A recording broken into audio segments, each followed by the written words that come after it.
Blood Omen Legacy of Kain, or Legacy of Kain Blood Omen, is a top-down action-adventure game developed by the late Silicon Knights and published by Crystal Dynamics. Originally released only on the PlayStation in November of 1996 for North America, with the European release date coming later in March of 1997. It would eventually receive a PC port in 1997 as well, albeit in the latter half of 1997. Also in the works was a port for the vastly underrated Sega Saturn, but those plans would never come to be, possibly due to budget restraints, or disappointing sales of the Sega Saturn. This port would end up being cancelled. What did manage to make it out, though, was a Japanese release, being released in Japan as Kain the Vampire, instead of Blood Omen Legacy of Kain. They even added a Japanese dub for the game. もう閉店だ。帰ってくれ。なんだと、はるばる桑ハ園から来た旅人に飲ませる酒はないというのか。俺は貴族だ。金ならあるぞ。その思いが天に通じたらしい。妖術使いモータニアスも。This was apparently done in an attempt to garner the attention of Castlevania fans in Japan. I'm not so sure how well that worked, but I like Castlevania, and I like this game. So maybe they were onto something with that. Starting development sometime in 1993, Blood Omen originated under a different title entirely, The Pillars of Nosgoth. The Pillars of Nosgoth was an original RPG concept conceived by Dennis Dyack, whose complex story was said to have been outlined in a document full of sketches and concepts. Dyack and Silicon Knights writer Ken McCulloch worked together to develop and finalize the details and twisted story that before had just been in a rough state. Silicon Knights from the start had wanted to create a game that was a little different than your average adventure. There was to be no ultimate weapon or armor that trumped all others. Every piece of gear was to have its place, requiring players to use their heads as well as their reflexes. In addition to this aspect, Silicon Knights wanted the tone to be mature, or as they put it themselves, a game that adults would want to play. For the first 6 to 8 months of the game's development, Silicon Knights worked on the game's design without a specific hardware platform in mind. During this time, and while completing their other game, Dark Legions, Crystal Dynamics producer Lyle Hall met Dyack at a developer conference. Hall and Dyack agreed that the games of the time should be given higher budgets and deliver on bigger expectations. This was the beginning of the partnership between Silicon Knights and Crystal Dynamics. Silicon Knights was to develop the game, while Crystal Dynamics would handle the publishing. In addition to getting a pitch for Blood Omen, Crystal Dynamics was also sent the pitch for a little game called Too Human. Blood Omen only narrowly beat Too Human out, because Crystal Dynamics, and I quote, thought fantasy would go over better than sci-fi. Upon further inspection of the work Silicon Knights had put into Blood Omen during those 8 months of development, Hall was instantly drawn in by the unbelievable character and epic story of the project, impressed by Silicon Knights' passion about delivering an artistic, cinematic experience. For some time after this, Silicon Knights and Crystal Dynamics were planning on having the 3DO interactive multiplayer be the platform of choice for Blood Omen.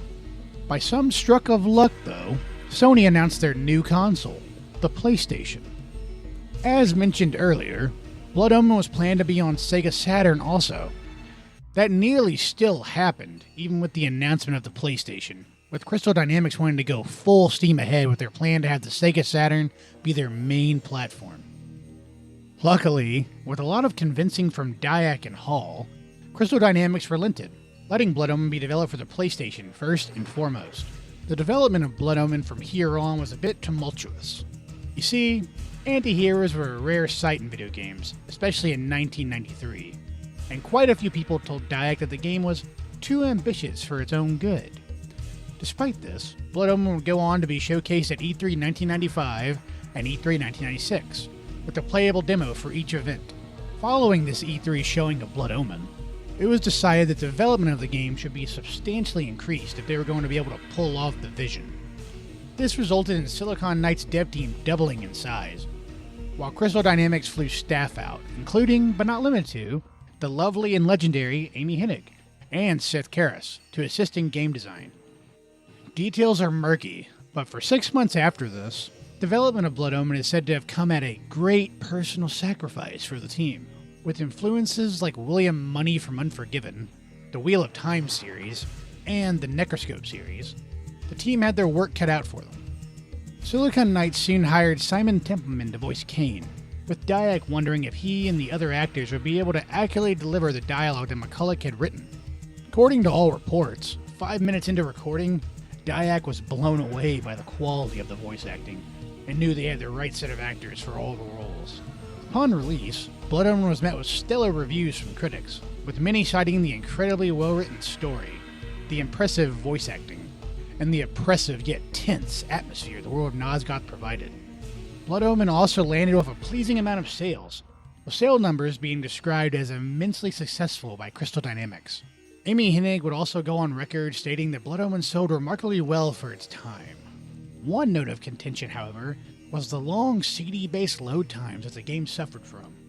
Thankfully, due to hardware advancements and using the GOG release of the game for this video, my load times were almost non-existent. With all of that context, the ambition, the risks, and the people behind it, you can start to see how Blood Omen became what it is. But development stories only get you so far. What really matters is the final product. And that brings us here. Because for me, this series, it's not just another retro curiosity. It's one of my all-time favorites. There's something about the world of Nosgoth, the performances, the writing. It stuck with me in a way very few games ever have. And Blood Omen specifically, this one sits right at the top for me. One of my favorite games of all time. Full stop. So with that in mind, it feels like the perfect time to come back. Because this year marks the 30th anniversary of Blood Omen Legacy of Kain. And there's no better excuse to revisit a game that helped define what storytelling in games could be. So, with all that under our belt, let's go back to Nosgoth as it was originally intended to be.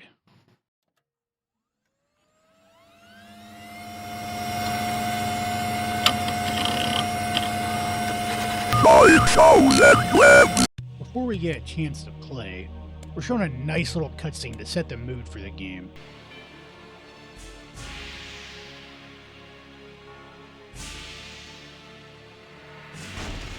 Continuing on, we're shown a gruesome execution of people we don't know, brought about by someone we'll meet later. Why are these people being dealt with? Who knows? Maybe because they didn't like and subscribe or something. Call your dogs! They can feast on your corpses! Running in, Malik, the guy all the now dead people were screaming for, gets absolutely humiliated by the aggressor. For his failure, we see Malik lose his flesh privileges, becoming a soul bound to a set of armor, cursed to forever guard the guardians of the Pillars from here on out. You are hereby damned.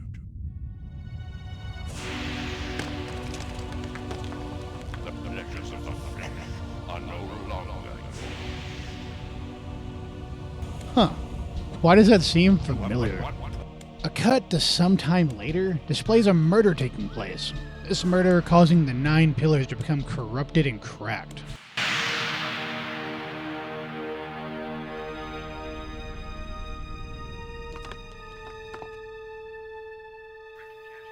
Finally, there's rot. The tavern's closing. Best be on your way, stranger. What? No mug of ale for a weary traveller from distant Corhagen? I can reward you well, for I am of noble blood. I stay open for no man in these dark times. Things come with the night that no sane man would welcome. And so I left, cold of heart and soul, forced to the road and the long, bitter night. It's here that we meet our protagonist, Kain. Well, actually, this is the rare human noble Kain. Ducking into a tavern to sadist thirst during his travels, Kain is turned away for the night. With nothing left to do, we head out only to be murdered as soon as we leave the tavern. End it! Now!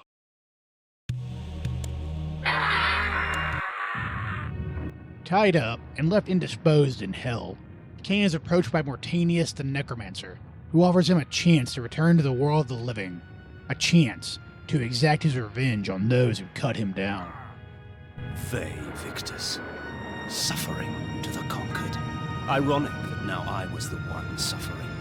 Not anything as pedestrian as physical pain, rather the cruel jab of impotent anger. The hunger for revenge. I didn't care if I was in heaven or hell. All I wanted was to kill my assassins. Sometimes you get what you wish for. Jumping at the chance, Kain receives vampiric abilities at the cost of now having a receding hairline. I don't think Mortanius mentioned that as part of the deal.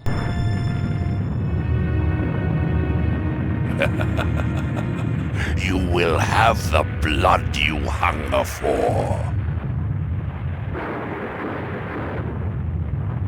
I awoke to the pain of a new existence, in a dank womb of darkness and decay. Awakening in a burial tomb, we quickly leave, stepping out into the world as a fledgling vampire for the first time, as fresh as a little baby lamb.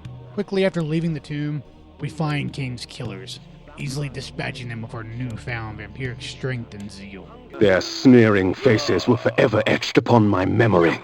I had crossed death for this moment. My mind was empty save for one thought. I would kill. There is no greater release than that from vengeance sated. With my assassins dead, my quest was over.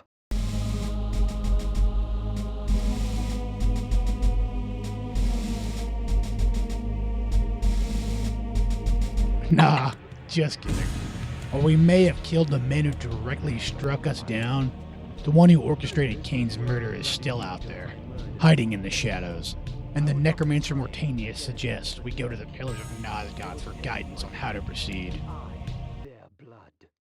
With the basic story setup done, I have to warn you that going ahead, there will be a ton of story spoilers.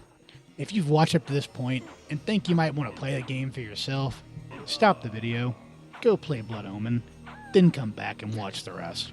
If you don't care, or if you're thinking, hey, this guy seems alright, first off, thank you kindly. And secondly, keep watching along as we journey deeper into Nosgoth. Arriving at the decaying Pillars of Nosgoth, we're met by Ariel, voiced by Anna Gunn. She tells us that she used to be the guardian of the Pillar of Balance until she was murdered. Her murderer caused her lover and guardian of the Pillar of Mind, Nupraptor, to go insane with grief. Due to him being the Pillar of the Mind, he has poisoned the mind of all the Pillar Guardians, causing the otherwise stalwart Pillars to poison the land of Nosgoth. The only way to cure the land of these ails is to kill the Guardians, thus restoring the Pillars to their original form. Arriving at the decaying Pillars of Nosgoth, we're met by Ariel, voiced by Anna Gunn. My name is Skylar White, yo. My husband is Walter White, yo. Uh-huh. She tells us that she used to be the guardian of the Pillar of Balance until she was murdered. Her murder caused her lover and guardian of the Pillar of Mind, Nupraptor, to go insane with grief. Due to him being the Pillar of the Mind, he has poisoned the mind of all the Pillar Guardians, causing the otherwise stalwart Pillars to poison the land of Nosgoth. The only way to cure the land of these ails is to kill the Guardians, thus restoring the Pillars to their original form. Kain? Well, Kain doesn't care about Nosgoth at all, though. He only agrees to go along with this plan because Ariel says the cure for his vampirism might lay at the end of this quest. See, Kain isn't really a good guy. He's actually a very self-serving person. The wind carried screams from the west. I couldn't help but smile. Someone else in this world was suffering more than I. Formerly a noble, Kain has quite a bit of the pomp and snark you'd expect from one of them. Nosgoth is a pretty bleak world, and Kain's just living in it. Making our way over to the keep, now would be a good time to segue to some of the mechanics present here in Blood Omen. If it wasn't obvious before, Blood Omen plays a bit like the earlier Legend of Zelda games. You control Kain with the use of the D-pad, using the face buttons to attack, cast spells, activate switches, and everything in between. Combat in Blood Omen is relatively simple, but I don't mean that as a bad thing.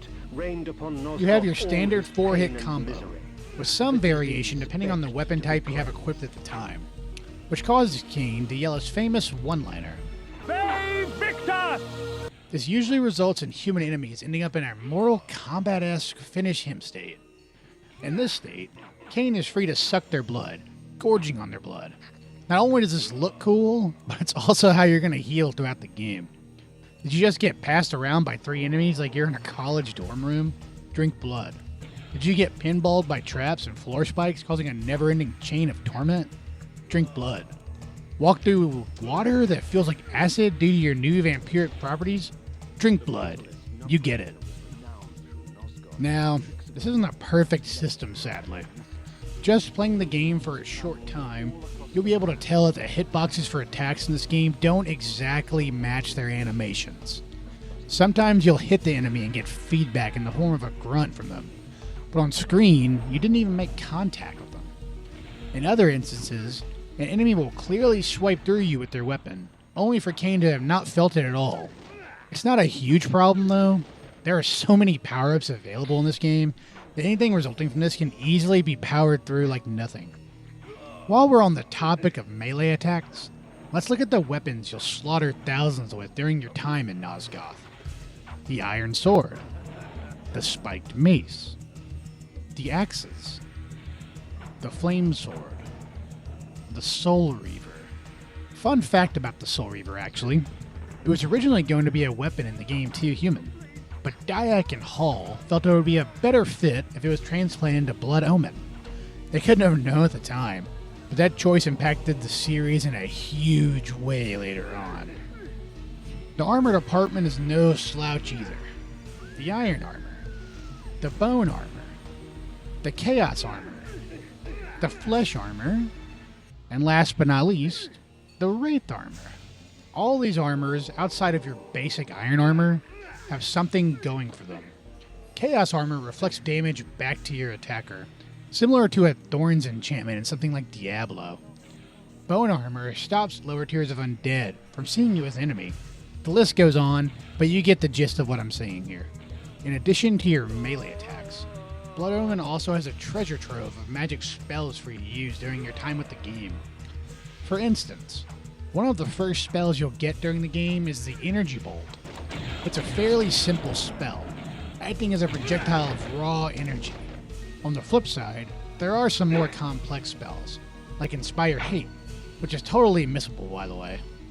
Inspire Hate makes all the enemies make short work of one another until there is only one of them left standing. There's also function spells, like Magic Light to let you see easier, Mind Control, which is needed for quite a few puzzles during the adventure, and Repel, which gives you a magic barrier that blocks almost all damage, allowing you to just walk through dungeons if you want. I use this one a lot.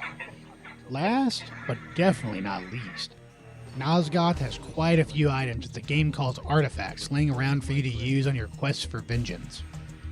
I like to see these as a representation of Kain fully realizing his vampiric potential. The first one you'll come across is the Heart of Darkness, which is talked about as if there's only one of them, but I was rocking 99 of these at some point in the game. I know it's because it's a video game, but I like to view that as finding more charges for the singular heart that you find right at the start of the game. Anyways, this artifact heals you quite a bit, and also instantly revives you if you run out of health at any point in time during the game. All the other artifacts in game are there for you to have fun striking down your enemies though. This can range from the Flay, which frees a skeleton from its fleshy prison, the Font of Putrescence, an item that turns all who oppose you into a puddle of radioactive jello, and something as simple as the ability to slow time.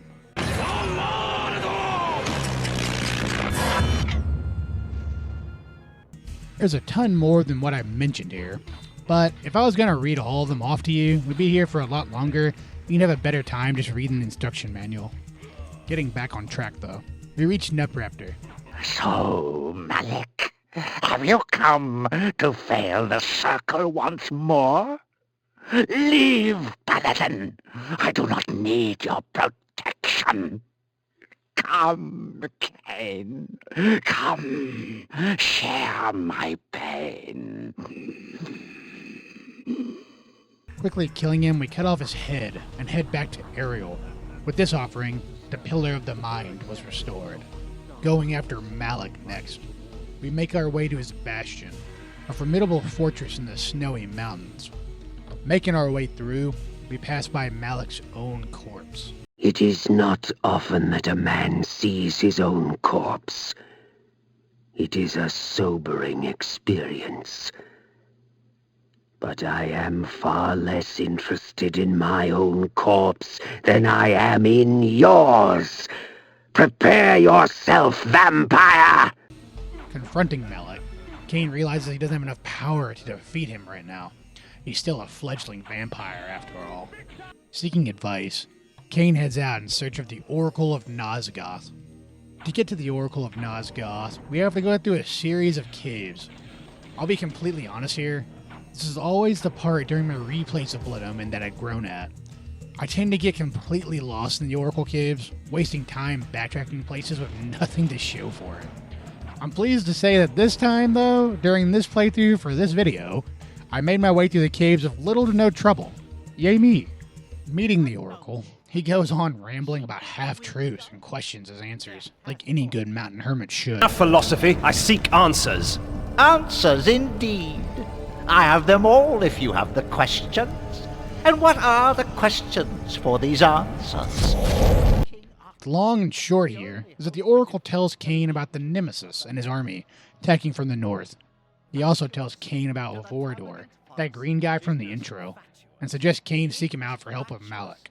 With nothing else to go on besides an old man's babble, we head to Vorador's mansion deep in the Termagant forest, surrounded by swampland. If you remember, we're a vampire, so water burns like hell. How do we get through the swampland then? Well, dear viewer, by using our mist form, of course. What? I didn't tell you about forms. My bad. Let me correct that. Kain, since being resurrected as a vampire after his assassination, obtains quite a few powers during his time in Blood Omen. An aspect of these powers is the ability to shapeshift into certain forms at will. These forms are mandatory to grab, and you'll need to use them to get around Nosgoth. Kain gets the ability to turn into a werewolf, allowing him to jump to previously unreachable spots and over traps, a cluster of bats, which allows him to quickly traverse between Nosgoth using these flight markers here, Mist, which is probably the most useful form, and it allows Kain to walk over water unharmed and pass through gates and cracks. And lastly, Kain gets the ability to hide his undead nature, appearing as a normal noble, allowing him to blend in with the regular folk. All these powers have their uses, some more obvious than others. I haven't mentioned it in the video yet, but these forms are a key part to the many secret areas hidden in Nosgoth. For example, you may see a hole in the wall, with no way to pass through it. How do we get through there? Well, come back later after you get the mist form, walk on through, and get rewarded with bukus of hearts of darkness or flays or anything else you can think of. These secrets are a really nice touch, and really spur you on to go back to previous areas you've explored to look for something you may now be able to uncover. I don't want you to feel like you have to find these secrets though just because they're there. Blood Omen is a fairly unbalanced game, with Kain becoming incredibly powerful incredibly quickly. You can play through the game just by following the linear story beats, not worrying about secrets at all, and get by with no trouble. For those that do want the thrill of finding the secrets though, for the feeling that you got somewhere you weren't supposed to and being rewarded for it, the option's there. Meeting Vorador, he warns Kain to not meddle in the affairs of men, offering him a ring as a parting gift. This ring, when used, will summon Vorador to help Kain when he may need his assistance. After this, Kain heads further north to a corrupted hellscape labeled Dark Eden. Battling past the mutated creatures and failed experiments, Kain arrives at a tower which holds Bane, Anacroth, and Dejul, 3 of the Pillar Guardians, inside. Seeing Kain, they call upon Malik to defend them. Kain, using his newly acquired ring from Vorador, calls upon him, letting him fight Malik, while Kain deals with Bane and Dejul. Hey, I have a buddy too, and he's gonna kick your buddy's ass.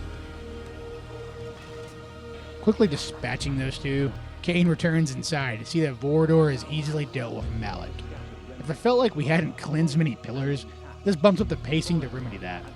Returning to the pillars, we offer the 3 tokens from the Guardians, and thus they were restored. It's here that Ariel directs us to Avernus, the largest city in Nosgoth, to seek out and defeat Azimuth, the guardian of the Pillar of Dimension. While Kain is heading to the Avernus Cathedral, let's talk a little bit about the presentation of this game. I'm sure you've noticed, but this game is gorgeous. The sprite work is amazing, along with the moody lighting of the world. The developers were on point with using the moody lighting and grotesque imagery to really draw you into the world, giving you a raw sense of how depressing a world Nosgoth is. The devs had a vision of a bleak and hopeless world, and they hit the mark. Unlike most fantasy games of the time, there isn't much to look forward to here in Nosgoth. This is a pretty terrible place. In addition to the visuals, the sound design of Blood Omen is top-notch. The soundtrack, composed by the late Steve Hennepin, does some incredible heavy lifting for building the atmosphere of the game. I regularly come back and listen to the OST for Blood Omen casually. It's just that good.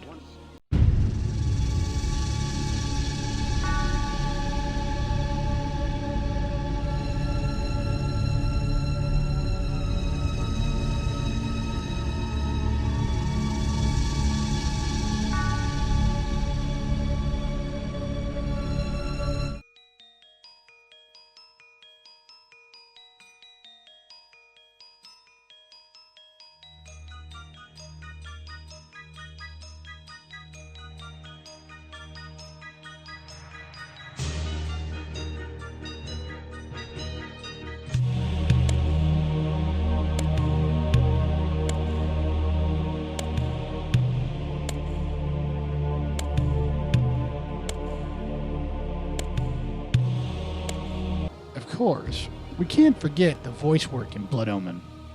Legacy of Kain is a series often praised for the voice work. It's no wonder, too. Check this out. I felt its eyes upon me, eager, hungry, as if it longed to rip my heart out and eat it before me as I died. I laughed as the onslaught began. Perhaps, when it was over, it would be the other way around. Getting this quality of voice work in 1996 was mind-blowing to me. It gets even more impressive when you compare it to its contemporaries. Stop it! Don't open that door! What is it? If you ask me, I think the voice work in Blood Omen is miles ahead of most of what we get today. Part of this, I believe, is the fact that most of the voice actors in the game hail from a theater background, with most being seasoned veterans of that field. More games should take inspiration and hire theater actors to do voice work. Also, Tony Jay's in this game as the necromancer Mortanius. He does a great job, but it's not the role fans would come to know him for later on in the series. The sign is a subtle joke, Raziel. The shop is called Sneed's Feed and Seed, where feed and seed both end in the sound eed, thus rhyming with the name of the owner, Sneed. The sign says that the shop was formerly Chuck's, implying that the two words beginning with F and S would have ended with uck, rhyming with Chuck. So, when Chuck owned the shop, it would have been called Chuck's Fucking Suck. During his exploration of the Avernus Cathedral, Kain claims the Soul Reaver and the Wraith Armor, continuing deeper in to find Azimuth. Slaying her quickly with the newly acquired Soul Reaver, we grab her token in a time-streaming device Azimuth has apparently stolen from Moebius, the time-streamer. Returning to the Pillars and restoring the Pillar of Dimension, Ariel warns Kain of the Nemesis' impending attack on Willendorf, and how the Nemesis used to be a king by the name of William the Just, a kind and benevolent monarch. Upon his arrival in Willendorf, Kain finds King Otmar racked by grief over the loss of his daughter's soul. Having held a competition for her birthday, the king asked for the best doll possible for his daughter. The winner was Elzevir, the dollmaker, who in return only asked for a lock of the princess's hair. He'll be in mourning for his kingdom soon, and he'll mourn for you even sooner if you don't get out of my way! Woo! Kain quickly kills Elzevir, gets the princess's soul back from him, and rouses King Atmar to fight the Legion of the Nemesis. There is war to be waged!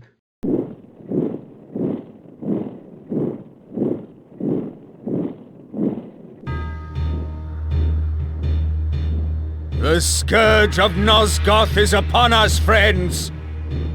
We shall die today as heroes, lest we live tomorrow as slaves. Ready thine arms for Nosgoth! Despite this, the Legion of the Nemesis proves to be too much for Otmar's army, and all seems lost. It's at that moment that the time-streaming device Kain picked up back in Avernus activates, sending him into the past. There, Kain defeats the Nemesis, who at the time was still the kind and benevolent William the Just. Once he does this, the time-streaming device activates once again, sending Kain back to the present day. But due to time-traveling shenanigans, it's now a completely different world entirely. As it turns out, Moebius, the time streamer, in disguise as the Oracle of Nosgoth that we met earlier, had manipulated Kain, placing the time streaming device in Avernus and allowing Kain to kill William the Just in the past. All of this was done so Moebius could reignite the vampire hunting fanaticism of the past. Kain sees the execution of Vorador, and has Moebius turn the angry mob onto him, as he is the last of his vampiric brethren. Cleansed? No! Would you spare one wolf in the pack that has devastated your herd? No! Then let us destroy them all! Yeah! He is the last! Destroy him! A fight ensues, with Kain ending it by beheading Moebius and delivering an amazing one-liner. Aye, you have seen my plan, vampire, as I've seen your destiny. The future says you die. But I am dead. As are you. Returning to the Pillars once again, Kain is surprised to see Mortanius, the necromancer that had brought him back from hell, and Anacroth, the guardian that got away at Dark Eden. Can I just point out how goofy Kain looks here, poking his head out from behind the pillars? Such a serious game. This part always makes me laugh. The circle exists for us. We don't exist for it. Our powers will save or damn Nosgoth at our whim. Stand with us, Mortanius, or die. Then I shall die. As you'd have it, Mortanius is actually possessed by a mysterious dark force. Jeez, who would have guessed? And he was the one who had Ariel assassinated. Mortanius, still in some kind of control despite the dark forces fighting for his soul, concocted a plan to try and save Nosgoth. This plan includes having Kain assassinated as well. Now you're probably wondering, why would he bother with Kain? Well, funnily enough, once Ariel was killed, Kain was slated to become the next guardian of the Pillar of Balance.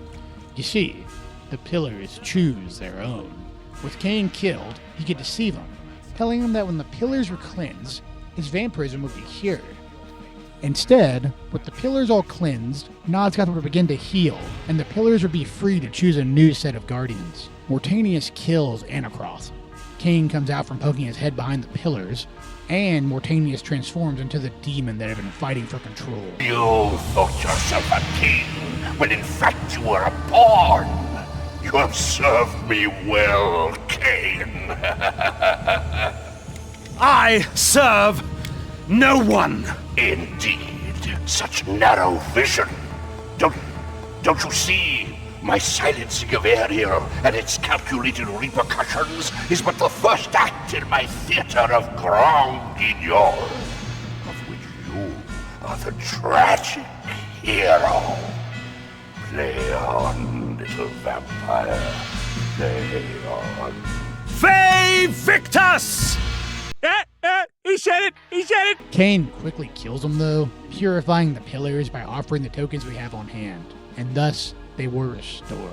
After that, there's only one pillar left that's corrupted, the Pillar of Balance. It's at this moment that Ariel appears in front of Kain, revealing to him that he was the guardian of the Pillar of Balance, corrupted since birth due to the effect Nefertiti had on the circle, and that the only way to cleanse the final pillar and begin to heal Nosgoth was for Kain to sacrifice himself. You're presented with a choice of two different endings here, but we all know Kain is not the type of person to sacrifice himself for the greater good. Once I embraced my powers, I realized that Vorador was correct. We are gods. Dark gods. And it is our duty to thin the herd.